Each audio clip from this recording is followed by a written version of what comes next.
মথুরাপুরের বাজার পাড়ায় প্রকাশ্য দিবালোকে চুরির ঘটনা, হাতে নাতে পাকড়াও 3 মহিলা সহ এক নাবালক।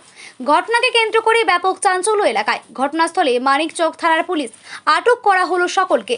শুক্রবার দুপুরে তন্ময় মণ্ডল নামে এক ব্যক্তির বাড়িতে এই চুরির ঘটনা ঘটে।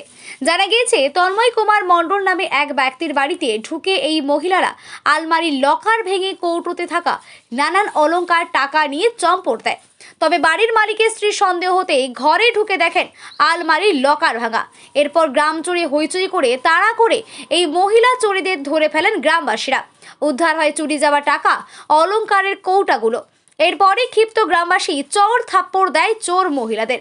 মানিকচক থানার পুলিশ পৌঁছে অভিযুক্তদের থানায় নিয়ে যায়। আমি বাড়িতেই ছিলাম, বাড়িতে থাকতে থাকতে পাশের বাড়িতে আমি গেটে হ্যাজবল লাগিয়ে আমি পাশের বাড়িতে গেলাম। মাত্র 2 মিনিট ছিলাম পর দেখছি যে আমার বাড়ির দরজার সামনে দুটো বউ একটা বাচ্চা নিয়ে কোলে নিয়ে দাঁড়িয়ে আছে। আমি ওকে জিজ্ঞাসা করলাম, তুমি কি করতে এসছো? এখানে বলছে আমি ভিক্ষা নিতে এসছি। আমি ভিক্ষা নিতে এসছো? তো বলছে হ্যাঁ। আমি বললাম, তোমার ব্যাগে কি আছে? তো বলছে কিছু নাই। হ্যাঁ, তো এইরকম করে রেখে দিল।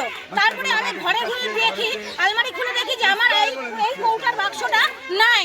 হ্যাঁ, তখন আমি ওই বৌদিটাকে ধরতে আসি, ধরে তারপরে এখানে ধরা পড়ে।